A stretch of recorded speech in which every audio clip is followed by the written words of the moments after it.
Broadcasting live from the Business Radio X studios in Atlanta, Georgia, it's time for CEO Exclusive, brought to you by Anona Enterprises. Good morning and welcome to CEO Exclusive, where we get emerging trends from CEOs and their most trusted advisors. I'm your host, Soyini Koch. And one of the industries that we have sorely neglected on CEO Exclusive is agriculture.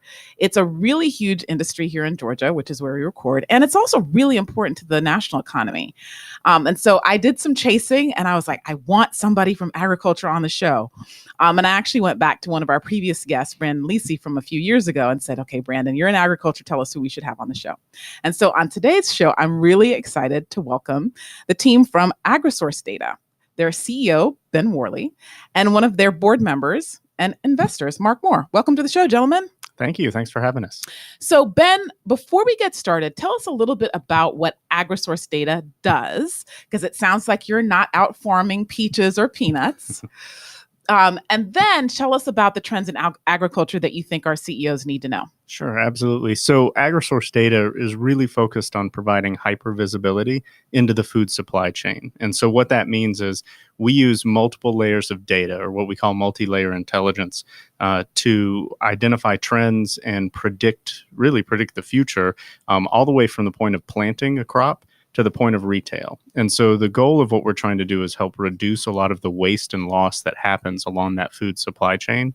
And we use a lot of technology to do that, from satellite imaging to IoT to artificial intelligence. And really, we help not only farmers, but also those other downstream stakeholders, processors, distributors, marketers, make the most effective decisions so that they can have an efficient food supply chain. Wow, that's really, really high tech. What do you think are the trends that you want to share with our CEOs today? Well, there's a couple of things. So from a technology perspective, obviously technology is pervasive throughout all industries right now. In agriculture, despite its somewhat, reputation as being filled with, an older group of owners and workers, and obviously it's the oldest industry that we have. It still is technology is taking the agriculture industry by storm. And so some of the trends that we see right now are investments in IoT, which is a big deal, and then artificial intelligence. For those of us, right? For kind of street listeners, what is IoT? IoT is the Internet of Things. Yeah. And so this idea that billions of devices will be talking to each other and talking to the cloud, and we'll be able to take that data and turn it into something. So rather than having a person in the field every day looking at, looking for pests or disease or water levels, you can have these sensors or these devices that are out in the field that are doing that for you. And so it leads to some automation and labor optimization. And it also gives us an insight into what's going on in the field that we've never had before. Mm. And so any other trends that you want to share? Yeah, the other big one I would say is artificial intelligence. Agriculture is it's fun with when you talk about farmers, because farmers tend to have these skill sets that I don't think many other industries have. A farmer has to understand biology, and they have to understand chemistry, meteorology, and then on the flip side of that, they need to be mechanics. They have to do mechanical engineering. They have to understand how their equipment works. And now we're adding this other layer into it where they really have to understand computers and data and the cloud and all of these other things. And so while it can seem a little bit overwhelming, I think that if there's an industry out there that is adaptable enough to take those changes and some of the big things that are happening, agriculture is probably one of those industries. And what is adoption of those technologies like? Yeah, so I would say one of the big issues in agriculture as an industry as a whole is that adoption cycle. And so in a lot of places, especially, you look at finance technology and to a lesser degree, healthcare and some of the others, technology trends can be adopted fairly quickly, and or at least once they are adopted, it's adopted on a large scale across the users. Agriculture is so fragmented that that's not the case. And so one of the things that we see is the hype cycle, with technology in agriculture tends to be a bit longer than it is in a lot of other industries. So several years ago, drones. What is the hype cycle? Well, so the hype cycle is. It sounds like a great catchphrase. Yeah, no, it's a new roller coaster at Six Flags. No, it's the hype cycle is this idea that when new technology or new processes come out, people get really excited about it because the potential for what it can do is laid bare, and people start realizing, oh man, this is going to be truly disruptive. Right. And so artificial intelligence is going to replace half the workforce. Everyone, yeah, right. And so everyone gets really excited or really scared, depending on what it is that the potential is for it. And so you have this quick adoption from the technology side or the business side saying, well, we need to be the first to market to offer this. And so you get a lot of people jumping on board that. And then the realities of the technical limitations, the development limitations, and then even the economic limitations of it set in, and you have this dip. So, it raises very quickly in excitement, and everyone thinks it's going to be the next big thing. And then you have this large dip in expectations when technology hits reality. And then there's a little bit slower growth curve as people start adopting it. And then once it becomes accepted and the technology is mature enough, then it really takes off and starts to achieve those potential. And so you see that in technology across industries. Some industries, the hype cycle is much shorter than it is with others. In agriculture, I'd say is probably one of the longest cycles because, again, you have fragmented users that have very different needs. 45% of the world is engaged in agriculture, so it's a lot of people. And as their main source of income. Yep. And so that's one of the things that in our industry we have to be cautious about is understanding that while we can get very excited about things like drones and artificial intelligence and IoT, there's a pattern to it, and we have to be investing into it for the long haul. So finding out not only what's going to help the farmers the most 5 years from now, and developing that, but what do they really need right now? What are the incremental steps to get them there? So this raises a fascinating question for you, Mark, as an investor, because you're buying into the hype cycle, you're buying into the hype, but yet, somebody like Ben may not necessarily be able to sell the hype for quite some time. So how do you adjust your expectations, or how do you think about this hype cycle as an investor? Yeah, I think it's different because we're really investing in Ben. Ben is just a unique individual who has a large vision for what agriculture can be. If you can get technology, the latest, and be able to produce more food for the world, we can really change a lot of things. So we've gone through a cycle where a previous company, we tried drones, and it was a great idea. The product didn't really work the way it was supposed to. The technology was hyped, and we were the first people out there on the bleeding edge trying to make it work, and it didn't. But we learned a ton, and we figured out, well, you know what? There's a much better way to take the same data and produce it to make a product that works. And so he is constantly taking that new technology and trying to find products that will work. And so we've seen Ben continue to evolve, and he's become much smarter, and he can speak the language. People ask him to speak all over the world. So for me as an investor, I'm investing in Ben. It's a long-term play. We do have to make short-term goals. We've got to make the money. We've got to make some sales. And so we keep him focused on those things. But I think it's a longer cycle for us, and looking for a return 10 years from now and not being short-term. That's a great topic for us to pick up in the second half of the show.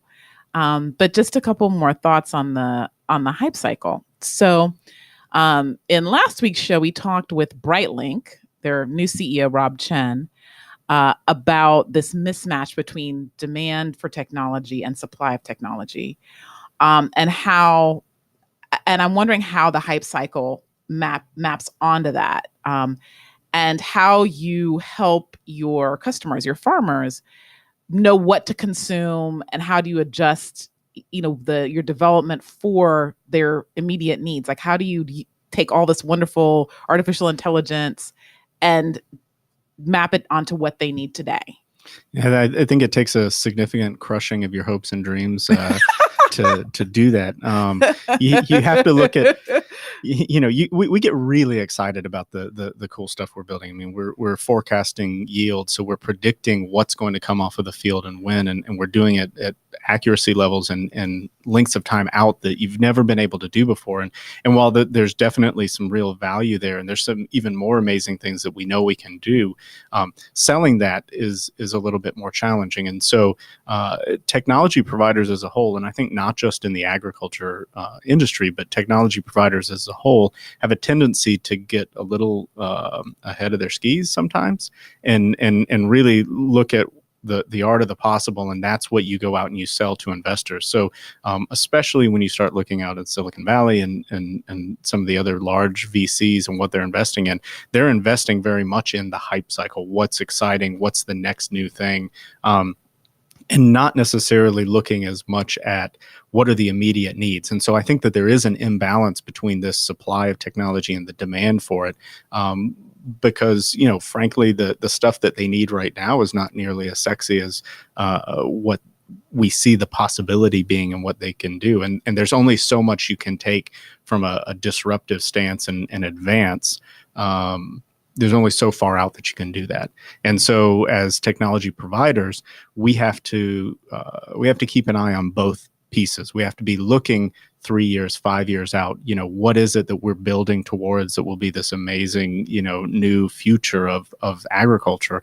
But at the same time, what are the real needs that are coming from the farmers right now? And not just the farmers, but there are hundreds of other stakeholders involved, from insurance companies and banks to governments to processing to retail. And so, what are their needs that we can fix right now that will allow them to not only see an ROI quickly, but really get them used to this idea of using data, using digital platforms to do their day-to-day operations. And so, finding that balance, I think, is very tricky as a business. And of course, if you don't find the balance, you're not going to make any money, and it's difficult to stay in business that way. Just to shift the conversation a little bit to something we were talking about before we were on the air, Georgia is doing a lot in ag tech. And I'm wondering if you could share with our listeners some of what's happening around ag tech and in Georgia specifically that I think would be very interesting to them. Yeah, absolutely. I mean, Georgia agriculture is such an important part of our economy. I mean, there's a large base of employment that's engaged in agriculture. We're the largest producer of certain crops, both poultry as well as pecans and watermelons and blueberries. And so these pieces make. I asked you yesterday why blueberries are so expensive if we're like one of the biggest producers, but that's okay. Yeah. Well, yeah, and again, weather and things like that, and that's part of what we're out there trying to do is how can we negate some of the risk or mitigate some of the risk so that maybe pricing can come down and access to fresh fruit and vegetables can be more reachable for more people. But it's there's so much going on in our state right now. I mean, we have access to incredible talent out of our university systems. From a logistics perspective, you can get anywhere, you can get things anywhere. We have some great other ag tech companies in the city. FarmWave, AgVoice, those are two of the more prominent ones that we work with. But there are dozens of others, and they're not just focused necessarily on technology as you would think of it, but also things like urban farming. How can we use some of the land? In fact, the city of Atlanta has a fantastic program that they're getting ready to launch right now that's going to look at using the Beltline and taking parts of pieces of real estate on the Beltline and putting in some agriculture technology demonstration plots so that the people within the city, but also investors and larger agribusiness companies can come and see some of the innovation that's happening here that can help this region grow. That's brilliant. Yeah, it really is. It's a great program. If I had the information on me, I'd pass it on. But anyone can Google it and look it up. City of Atlanta's Agriculture IoT initiative. It's great. The city of Alpharetta has done a lot to invest in the idea of agriculture technology. They just hosted the first Ag Tech Conference of the South, where they brought in investors and large ag players as well as ag startups from around the region. And I was fortunate enough to be able to speak on a panel there with some of the biggest players in the industry. And it's just really exciting to see the interest level that's going into this, because it is such a huge part of our economy. We've got some great technology, some great innovation that's coming out of Georgia, and not all tech comes out of the West Coast. And so it's great to be able to put that on display here in Atlanta. Wonderful. So let's go back to Mark. You said you invested in Ben. And listeners, we're talking to the team from Agrisource Data, their CEO, Ben Worley, and one of their board members and investors, Mark Moore. So narrate for us how you met. You mentioned your previous company, but how you met and how you came to choose Agrisource over maybe some other places that you could have invested. Yeah, we do invest in a lot of different companies, but it's really investing in people. A lot of people like the technology space, and there's a lot of incubators for that space. We like to look at all different places, different investments and things that aren't quite as sexy, that people aren't trying to get into. And really, it's about the people. It's who's got the integrity, who's going to stand it when things get tough, when you can't make sales, when we're trying to find a product that does work, that the market will accept and pay for. And so you got to find somebody, in my opinion, that has got the grit, who is going to get up every day and be special. And so I met Ben through church. My wife and I were leading a just married small group, and Ben was there, and there was 5 other couples. And as I got to know Ben, he's just he has a lot of incredible traits. He's a winner. He's just somebody that is, when things get hard, he's just going to keep working harder. And that's just impressive to be around. And I think, that's a lot of it, is being around the right folks. I think we'll figure it out. It is hard. And so that's probably why, I met Ben and said, okay, what can we do? And he came on board, went to my office, and we worked through different ideas, and just watched Ben grow. And he continues to grow, and he's just impressive. And he has a different mindset that we constantly working with different folks who run our different businesses, of expanding the way you think, always changing to think bigger. And so when we were looking for a drone at one point, we looked, he was looking for the right kind to buy, and he looked all over the world, and he's like, what, the best one I found is in Slovenia. And I was like, I don't know where that is. And so he got on a plane and went over there, and that's where we bought it. And he had a reason for it. And so that constantly thinking bigger is just a great thing to be around. We've got to always stay focused on making the sales, because we have payroll to make. And so that's one thing we are constantly doing. But it's great to see Ben think bigger, think globally, a little company out of Atlanta who's doing things all over the world. This is one of the things about the show and like business in general that fascinates me, right? Is this is really one kind of building a company, one relationship at a time. And I'm wondering, Ben, like how you take that ethos out to your employees and the other people that you've had on your team.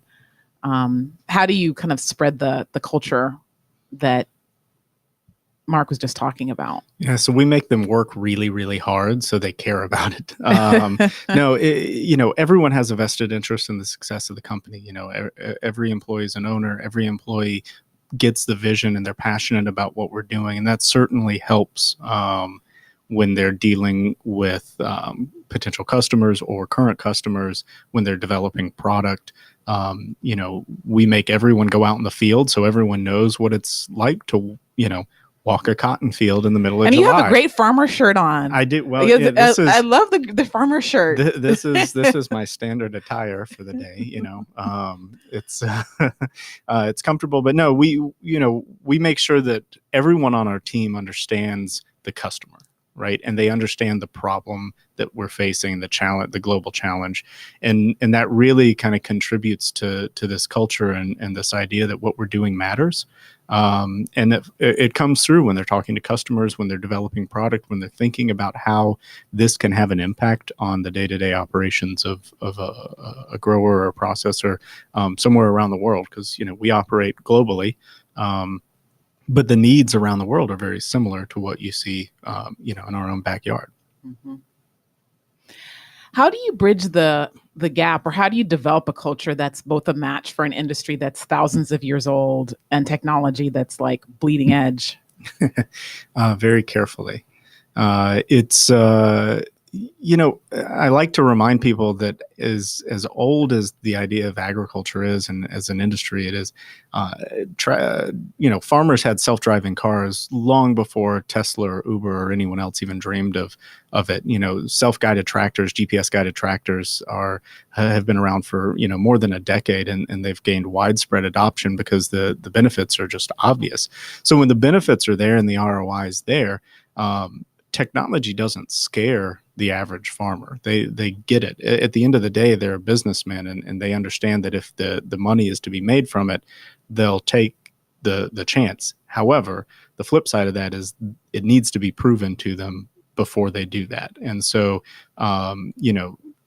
just like in any other industry, there's kind of this gap between the early adopters and the mainstream adopters. Crossing the Chasm was a great book that talks about this, and it's true in agriculture as well.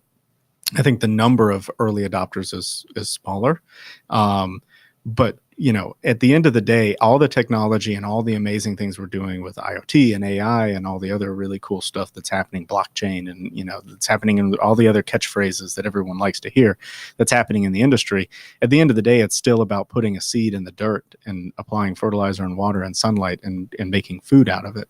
And so it's actually really fascinating to see the application of this technology into something that's so primitive and really just essential to life itself. So I think it's fascinating. I think it's incredible from the industry perspective. Technology is always met with some healthy skepticism, but once you've proven it out, the adoption is not generally a problem. So, gentlemen, tell us what's new and exciting at Agrisource that you would love for our listeners to know. Oh man, sounds like lots of stuff. Yeah, lots of stuff. So some great stuff. We've been working in Africa for about a year now, but we just are launching some new opportunities in Sudan, which you look at places. Our mission is to help feed the world. Africa. Wow. Yeah, sub-Saharan Africa, and we're finding some very eager farmers there that are willing to try new things to help improve the agricultural output of a country that has historically had problems with food security. Mm-hmm. And not only that, but they're interested in sustainability. And so, you think about the Maslow's hierarchy of needs, right? So the basics of food and water, then shelter and all of that. Environmental sustainability, if you put that in there, probably doesn't fall very low on that. I mean, that's higher up. Yeah, that's kind of chain, like up right? to self-actualization. Yeah, exactly. But we have these smart farmers in sub-Saharan Africa who care about being stewards of the land and what that means for future generations. And so to be able to be a part of the rapid growth and technology adoption for them very early on is very exciting for us. So that's one of the projects that I'm personally very excited about. And then, of course, just the advances we're making, it seems like almost every day in the realm of artificial intelligence and what that can do for the food supply chain is just, it's awesome. Mm-hmm, mm-hmm. Yeah. Your mission is to feed the world. That's pretty awesome, too. Yeah, we're excited about it. We think I personally like to eat a lot. You don't look like you like to eat that much. So, being able to do that for, the billions of people who maybe don't have access to that food, that's a big deal for us. So, and as an investor, it's really fun to see Ben starting to hit some home runs. He's starting to make some great sales. we're starting to bring in revenue, and that's really exciting and something. Yeah, as an investor, I would think yes, so, right? Yes. And you see the team get so energized. They're already very excited every day to come to work. It is fun to be around all of them. We have some employees that are stationed overseas, and they come in and get to come and be in the office, and it's just fun to watch them and see their excitement about the business. But then when you make some successes, it's really fun to see them, and it grows as the successes continue. We have a couple minutes, so I want to ask just a completely, kind of diversionary question, but I think it's very interesting. Since you're looking at the entire supply chain, why aren't we feeding people now? I mean, I've read articles on it, but I would love to hear your perspective on what's wrong, because apparently there is enough food on the planet now to feed everybody. Yeah, so most of the waste and loss that happens from the point of harvest to the point of retail.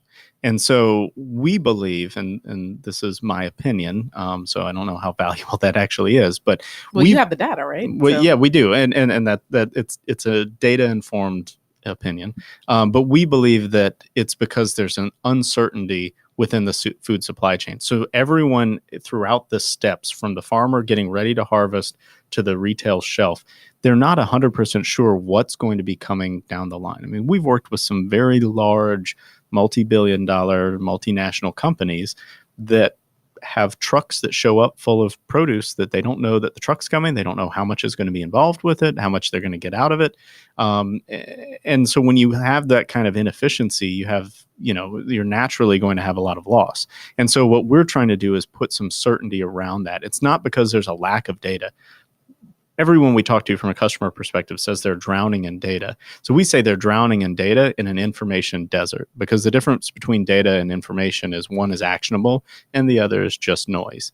And so we try and make data actionable information and provide some certainty about what's going to be coming down the line, so that at every step, if you're the farmer, I know how many people I need to harvest. I know where I need to put my equipment. I know when to harvest what part of the field, so that I don't have all that waste out in the field. If I'm a processor, I know what's coming in from my different suppliers so that I can optimize the runtime. I know I have enough storage. I know I have enough transportation, and all the way to the store shelf. The other piece of it is on the consumer side. And I think that that's the more difficult piece to change, because when you go to the grocery store and you've got two apples that you're trying to choose from, and one has a bruise and one doesn't, which one are you going to buy? The one without the bruise, right? And so we have a lot of loss and waste from the consumer side, because, we like pretty food. And, in America, we do. In Jamaica, people buy stuff that's ugly all the time and it tastes great. Sure. And America is one of those places where we grow way more food than we need. And we waste a lot of food and we lose a lot of food. And you see it in Europe as well. And other parts too. I mean, I think it's an income, it's an economic thing. So if I have disposable income and I can make the choice, then I'm going to be choosier on which one I buy. So aesthetics matter. I think that that's going to be the biggest challenge within, our society to fix, to improve that. But we think we can also improve a lot of the loss and waste that happens on the way to the store shelf. And the technology that's coming out now will help us do that. So if we want to feed the world, we should be okay with buying bruised fruit. Absolutely. Okay. All right. Got it. Listeners, we've been talking to Agrisource Data, their CEO, Ben Worley, and one of their investors and board members, Mark Moore. Thanks, gentlemen, for a great show. Thank you very much. All right, listeners, you've been listening to CEO Exclusive. I'm your host, Soyini Koch, and I hope you have a prosperous, productive, and very profitable week. Thanks. This show is brought to you by Anona Enterprises, where strategy is your access to money and performance. Learn more at AnonaEnterprises.com.